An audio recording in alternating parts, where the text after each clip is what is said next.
napoknál. Hát igen. Eleve összegondolni, hogy minden megy. Még egy dologról nem beszéltünk, most ismételten szemből látjuk ezt a kis, ugye a nagy Messavuno, tehát ugye a sziget közepén lévő bazalt hegy melletti kis dombot, amit Pirgosznak hívnak. Beszélünk erről a kis falucskáról, ami így balkész felől látszik most fönt a domb tetején,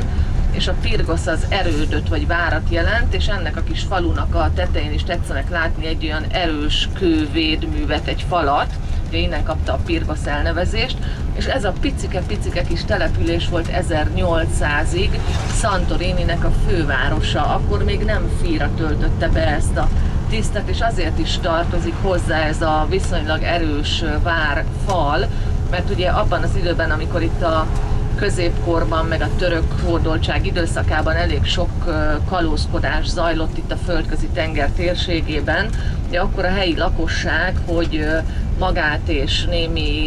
némi értékeit menteni tudja, egy-egy ilyen kalóz veszély alkalmával, ami ugye leginkább arról szólt, hogy raboljunk el mindent, amit tudunk, megtalálunk, fosszunk ki mindent. Bemenekültek a házaikból ezek mögé, az erőt falak mögé, amit könnyebben lehetett ugye védeni, biztonságosabb hely volt, mint az erőt falon kívüli házak, és ez a pici kis falucska még hozzátartozik itt Santorini nevezetességeihez. Amúgy